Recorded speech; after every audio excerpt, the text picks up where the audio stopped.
Awal mulanya temuan tubuh korban itu berhasil diketahui polisi setelah rumah salah satu tersangka dibongkar. Di dalam kuburan korban yang dicor, ditemukan juga barang-barang korban yang dikubur bersama jasad korban, guys.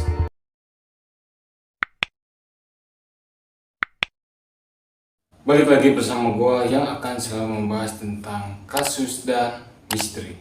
Share video ini kepada teman atau keluarga kalian yang suka dengan video-video kasus dan misteri. Tanpa banyak basa-basi, jangan skip videonya. Let's go!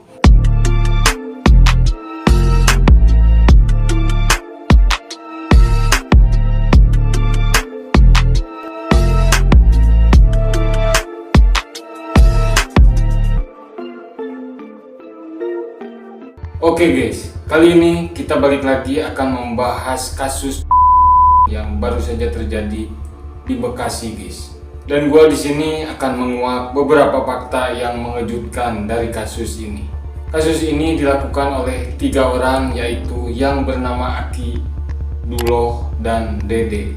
Korban secara keseluruhan hingga saat ini tercatat 9 orang dari berbagai usia, dan bahkan salah satu korban masih balita, guys. Terungkapnya kasus keluarga keracunan di sebuah rumah di kontrakan Bantar Gebang. Kasus ini memunculkan kasus yang sangat besar, guys. Tidak hanya menemukan fakta baru bahwa keluarga tersebut dengan racun, tapi juga ada tindak kejahatan lain yang dilakukan para tersangka itu, guys. Malang sekali, guys, bayi yang tak bersalah pun menjadi sasaran orang-orang jahat itu. Oke, sebelum lanjut, seperti biasa guys, kita akan bahas kasus ini lebih detail di kasus dan misteri.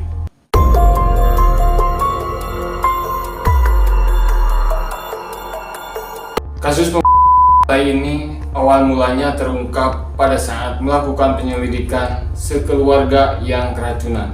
Ada 3 orang dalam insiden keracunan itu, dan korban pun ditemukan pertama kali oleh saksi pada hari Kamis tanggal 1 bulan Desember 2022. Dari pertama adanya kasus keracunan itu, penyidik bersama sejumlah tim ahli melakukan penyelidikan mendalam di tempat kejadian perkara. Di lokasi, penyidik menemukan adanya sisa-sisa bakaran sampah di belakang rumah lokasi tersebut, guys.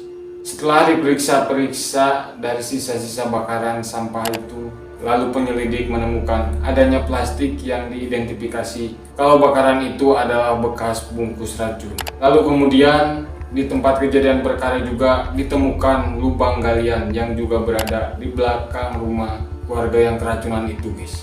Kemudian temuan itu diperkuat dengan adanya bercak muntah-muntahan di bagian kamar depan dan belakang di lokasi kontrakan tersebut, guys. Dan hasilnya, guys, pemeriksaan laboratorium bercak muntahan tersebut diidentifikasi dengan bungkus racun plastik di pembakaran tadi, guys. Sehingga ada dugaan kuat kalau para korban dengan diracun oleh sang pelaku. Menurut informasi berita sosial yang dipublikasikan, petugas menemukan bahan sisa makanan mengandung 2 jenis racun, yaitu racun tikus dan racun hama pestisida. Gila, guys, itu racun yang sangat berbahaya sekali bagi manusia. Ditemukan juga luka di sekitar wajah korban. Ternyata selain diracun, guys, menurut pengakuan tersangka, korban ini dicekik agar cepat meninggal dunia. Dan selanjutnya, berdasarkan hasil penyelidikan, polisi menetapkan 3 tersangka. Ternyata, guys, ketiga tersangka adalah keluarga korban sendiri, yang tadi gue sebutkan namanya di awal video, guys. Dari pemeriksaan para tersangka itulah diketahui motifnya pembunuhan berantai yang dilakukan para tersangka. Ternyata, guys, kejamnya si pelaku sengaja menghabisi nyawa keluarga dekatnya dikarenakan katanya dianggap membahayakan. Sebab keluarga korban mengetahui tindak kejahatan lain yang dilakukan para tersangka itu, guys. Jadi si pelaku ini sangat ketakutan, guys, akan adanya keluarga yang melaporkan kejahatan dia yang diketahui oleh keluarganya, guys. Sampai tega pisan membantai si keluarganya sendiri. Oke, guys, kita ungkap beberapa fakta mengejutkan di dalam kasus ini. Fakta yang pertama, yaitu sang pelaku ternyata sedang melakukan praktek penipuan kepada orang-orang guys. Mereka mengaku bahwa mereka punya kekuatan ilmu supranatural yang akan menjanjikan para korban dengan kekayaan atau kesuksesan.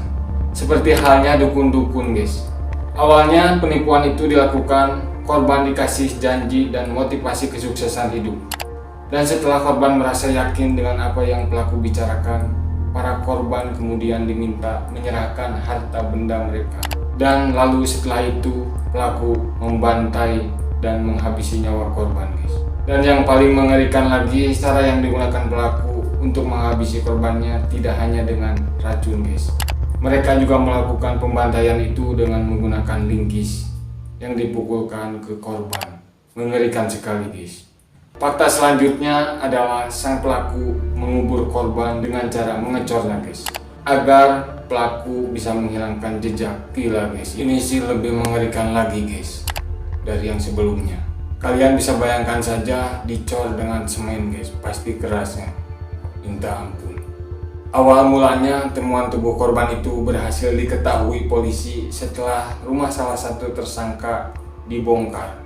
Mungkin kalau polisi tidak membongkar salah satu rumah tersangka, korban lain tidak akan pernah ditemukan guys. Di dalam kuburan korban yang dicor ditemukan juga barang-barang korban yang dikubur bersama jasad korban guys. Yang membuat gua tidak habis pikir, dari adanya kasus ini guys, sang pelaku bisa-bisanya membantai keluarganya sendiri. Kebanyakan guys, kasus-kasus yang kayak gini biasanya kepada orang lain dan tidak sampai ke keluarganya sendiri. Yang menjadi korban masih terkait keluarganya, yaitu ada 6 diantaranya adalah mertua, istri, dan anak-anak dari pelaku Wawon alias Aki. Mungkin kasus ini juga bisa masuk ke kasus-kasus yang dulu guys. Banyak kasus-kasus kejam yang pernah gua bahas di video-video sebelumnya guys, seperti Rian Jombang. Aparat kepolisian juga mengungkap bahwa Wawon juga sempat berupaya tetangganya yang bernama Ujang Jainal, namun dia gagal guys. Upaya Ujang dilakukan oleh Solihin atas perintah langsung dari Wawon. Sebuah aksi percobaan terhadap Ujang dilakukan usai para tersangka menghabisi nyawa 3 korban di Bantar Gebang, Bekasi. Dan menurut pengakuan Wawon, alasannya adalah untuk membuang sial setelah kejadian pembunuhan Bekasi. Wawon CS meyakini untuk membuang sial itu dirinya mesti menghabisi nyawa seseorang yang merupakan musuh mereka, yakni korban, yaitu Ujang Jainal guys. Cara yang digunakan oleh Wawon CS untuk membunuh Ujang sama dengan yang mereka lakukan korban di Bekasi, yakni dengan cara memasukkan racun ke dalam kopi. Ujang Jainal sang korban sempat dirawat di rumah sakit gara-gara keracunan, dan alhamdulillahnya guys, dia selamat dalam percobaan pembunuhan itu. Adanya kasus-kasus seperti ini guys, kalian harus lebih hati-hati terhadap orang-orang terdekat kalian, apalagi dengan orang yang baru saja kalian kenal. Jangan sampai percaya begitu saja karena kita tidak tahu apa yang dipikirkan orang lain guys. Jadikanlah kasus-kasus seperti ini sebagai contoh agar kita lebih hati-hati lagi terhadap orang lain guys. Tetaplah waspada dimanapun kalian berada dan jaga sikap, jaga perilaku dan bicara. Jangan sampai melukai hati orang lain di sekeliling kalian guys. Karena sifat manusia ada juga yang pendendam dan ada juga yang tidak pendendam guys. Oke guys, mungkin itu saja pembahasan kali ini. Jika ada kata yang salah, mohon dikoreksi lagi dan komen di kolom komentar. Saya pamit, jangan lupa subscribe dan sampai jumpa di video kasus dan misteri selanjutnya.